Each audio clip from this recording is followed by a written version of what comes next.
স্বপ্নের আলপনায় তোমাদের সবাইকে জানাই স্বাগত। আজকের গল্প অভিশপ্ত হিরে শেষ পর্ব। দেশ ছাড়ার পর জাহাজে 5 বছর এবং আফ্রিকায় মোট 4 বছর কাটিয়ে আমি বিলেতে গিয়েছিলাম। সেখানে 18 বছর বাস করার পর আমার প্রাণদাতা সাহেব ইহজগৎ থেকে বিদায় নিলেন। আমি যেন পিতৃশোক পেলাম। এরপর আর বিলেতে থাকতে আমার মন চাইল না। 3টি সংকল্প নিয়ে আমি দেশে ফিরলাম। প্রথম, আমার বিপুল সম্পদ যাতে আমার পরিবারের অন্যরা ভোগ করতে পারে তার ব্যবস্থা করা। দ্বিতীয়, মৃত্যুপথযাত্রী বরেনের কাছে আমি যে সত্যাবদ্ধ ছিলাম তা পালন করা। আর তৃতীয়, এই ঘৃণ্য 3 বন্ধুকে চরম দণ্ড দেওয়া।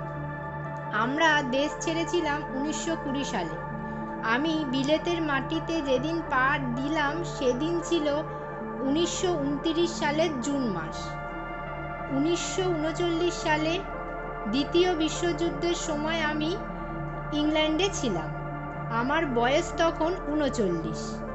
ওই যুদ্ধে আমাকেও জড়িত হয়ে পড়তে হয়েছিল। সে আর এক ইতিহাস।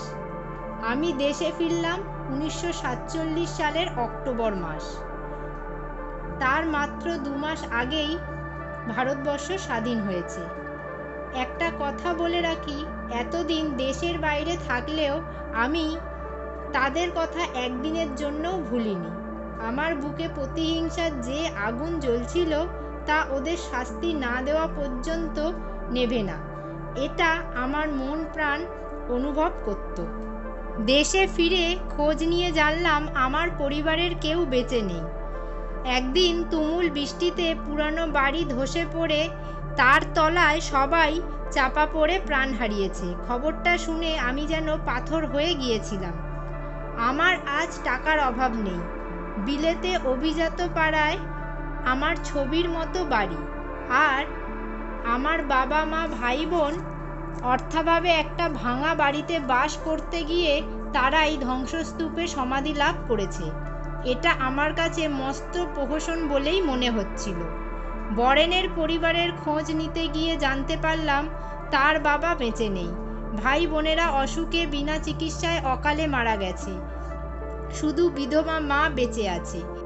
কিন্তু কিভাবে যে তার দিন চলেছে তা আপনি স্বচক্ষে দেখেছেন।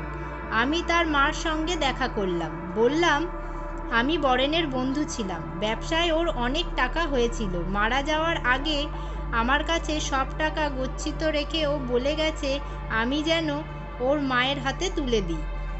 আমার কথা শুনে বরেনের মায়ের হাউ হাউ করে সে কি কান্না, পাষাণও বোধহয় তাতে গলে যায়। কাঁদতে কাঁদতে তিনি বললেন, বাছা, টাকা নিয়ে আমি কি করব? দেখছো তো সব খেয়ে বসে আছি। সারা জীবন টাকার অভাবে কষ্ট পেয়েছি। চোখের সামনে বিনা চিকিৎসায় একে একে সব মরে গেল। এখন আর আমার টাকার দরকার নেই। ও টাকা তুমি রামকৃষ্ণ মিশনে দিয়ে দাও। তাকে অনেক কষ্টে বুঝিয়েও টাকা নিতে রাজি করাতে পারলাম না। শেষ জীবনটা নিজের সুখের জন্য তিনি আর টাকা চান না। ও জিনিসটার ওপর তার ঘেন্না ধরে গেছে। আমি ফিরে গেলাম। মন দুঃখে ব্যথায় ভরে গেল। এই প্রসঙ্গে একটা কথা বলি, বরেনের পরিবারের লোকজনের সঙ্গে আপনার সাক্ষাতের প্রস্তাব আমি কেন করেছিলাম জানেন? নরেনের জঘন্য বিশ্বাসঘাতকতার একটা পরিবার কিভাবে ধ্বংস হয়ে গেল তা আপনি স্বচক্ষে দেখুন, এই ছিল আমার উদ্দেশ্য। যদি আমি ঠিক সময় দেশে ফিরে আসতাম, বিশ্বাসঘাতকতার বলি না হতাম, তবে বরেনের ভাগের টাকা হাতে পেয়ে সমস্ত পরিবার বেঁচে যেত, সুখের মুখ দেখত। এ কথা আশা করি আপনি অস্বীকার করবেন না। যা হোক, প্রথম 2টো সংকল্প ব্যর্থ হওয়ায় তৃতীয় সংকল্প পূরণ করার জন্য আমি দৃঢ় প্রতিজ্ঞ হয়ে উঠলাম। প্রথমেই প্রয়োজন একটা থাকার ব্যবস্থা। যে বাড়িতে মিস্টার পালকে বন্দি করে রেখেছিলাম সেটা আমি কিনলাম। এরপর কৃষ্ণ, হরেন আর নরেনের সম্বন্ধে খোঁজখবর শুরু করলাম। হিরে বিক্রি করে সেই টাকায় তারা সমাজে প্রতিষ্ঠিত হয়ে বসেছে। তাই তাদের সন্ধান পাওয়া কঠিন হলো না। গত 2.5-3 বছর ধরে তাদের আমি অনুসরণ করছি, কার্যকলাপ লক্ষ্য করছি, অনেক বিপদের ঝুঁকি নিয়ে হানা দিচ্ছি সম্ভব অসম্ভব জায়গায়। ওদের জীবনযাত্রার ছক আমার মুখস্থ হয়ে গিয়েছিল, কিছুই জানতে বাকি ছিল না। গত 3 বছর আমি শুধু ধৈর্য ধরে অপেক্ষা করছি, তার পরিকল্পনা করছি। ভালোই হলো, কেষ্ট সত্যিই আন্তর্জাতিক এক চোরা কারবারির দলের সঙ্গে যুক্ত ছিল। আমার পরিশ্রম ব্যর্থ হয়নি। ওদের সম্বন্ধে সব কিছু জানবার চেষ্টায় আমি যে জোঁকের মতো লেগেছিলাম, তা থেকেই ব্যাপারটা প্রথমে আমি আবিষ্কার করি। তার প্রমাণসহ কিছু কাগজপত্র দিল্লিতে সেন্ট্রাল ইন্টেলিজেন্স ব্যুরোতে আমি পাঠিয়েছিলাম। এ ব্যাপারে ওই বিভাগের একজন কর্মচারী আমাকে যথেষ্ট সাহায্য করেছিল। বলা বাহুল্য, আমিও তাকে খুশি করেছিলাম। তার কাছ থেকেই দিল্লির কর্তৃপক্ষের তদন্তের ব্যাপারে মিস্টার পালকে কলকাতায় পাঠাবার প্রস্তাব আর ভদ্রলোকের ওখানে থেকে যাত্রার দিন আমি জানতে পারি। পরের ঘটনা আশা করি তার মুখ থেকেই শুনেছেন। তার প্রতি আমার আচরণ অমার্জনীয়, কিন্তু অমন একটা সুযোগ হাতছাড়া করতে আমি চাইনি। সব শেষে একটা কথা বলে এই দীর্ঘ চিঠি শেষ করব। নরেন ছিল শয়তানের প্রতিমূর্তি, সমস্ত ঘটনার মূল কারণ। তাই ইচ্ছে করেই আমার তালিকায় ওর নাম সব শেষে রেখেছিলাম।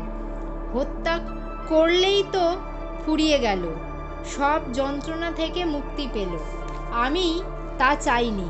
কেষ্টর মৃত্যুর পর যখন ও বুঝতে পারবে আমি মরিনি, প্রতিহিংসার সংকল্প নিয়ে ফিরে এসেছি, তখন যে পরিস্থিতির সৃষ্টি হবে, যে নিদারুণ দুশ্চিন্তা আর মৃত্যু ভয়ের মধ্যে দিয়ে একটা একটা করে ওর দিন কাটবে, সেটা আমি উপভোগ করতে চেয়েছিলাম। ওটা আমার একটা বিলাস বলতে পারেন। মৃত্যুর ছায়া ওকে সব সময় অনুসরণ করবে, আর শয়তানটা মৃত্যু ভয়ে কুঁকড়ে কুঁকড়ে উঠবে। এই ছিল আমার বাসনা। জাত খুনি আমি নই, মিস্টার সোম, কিন্তু নরেনের মতো পাষণ্ডরা সৎ নাগরিকদের কেমন করে অপরাধের মুখে ঠেলে দেয়, তার জ্বলন্ত নিদর্শন এই হতভাগ্য। অর্থের আজ আমার অভাব নেই প্রণববাবু, কিন্তু আমার জীবনে সেই অর্থের কতটুকু প্রয়োজন। বিদায় প্রণববাবু, বিদায়। জীবনের প্রতি আর আমার কোনো মোহ নেই, কোনো ক্ষোভও নেই আমার। হয়তো এটাই শেষ বিদায়। তাই আপনার জন্য রইল আমার আন্তরিক শুভেচ্ছা। আমার বাড়িটা রামকৃষ্ণ মিশনকে দিয়ে গেলাম। একতলায় মাঝের ঘরে টেবিলের ওপর দানপত্র রেখেছি। ড্রয়ারের ভিতরে আরও একটা দলিল পাবেন। 10 লাখ টাকার মূলধন নিয়ে একটা ট্রাস্ট গঠিত হোক, এই আমার ইচ্ছে।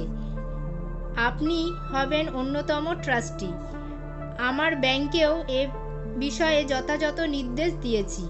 তার অনুলিপি ওই দলিলের সঙ্গেই আছে।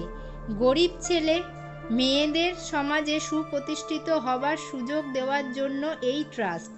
যদি ওই টাকা আমার দেশের কিছু ছেলেমেয়ের উপকারে লাগে, তবে সেটাই হবে আমার জীবনের শ্রেষ্ঠ পুরস্কার। ইহলোক পরলোক যেখানেই আমি থাকি না কেন, তৃপ্ত হব আমি। আজকের গল্পের শেষ অংশটা তোমাদের কেমন লাগলো সেটা অবশ্যই আমাকে কমেন্টে লিখে জানাবে। ভালো লাগলে লাইক ও শেয়ার করবে। আর যারা নতুন বন্ধু আমার এই গল্পটা প্রথমবার শুনছো, এখনও সাবস্ক্রাইব করোনি, তারা তাড়াতাড়ি সাবস্ক্রাইব করে রাখো। এর পরে আরও নতুন নতুন গল্প আসছে, সেগুলো শোনার জন্য। আজ তাহলে এই পর্যন্তই থাক। দেখা হচ্ছে পরের ভিডিওতে, পরের আরও গল্প নিয়ে। ততক্ষণ পর্যন্ত তোমরা সবাই ভালো থাকো এবং সুস্থ থাকো।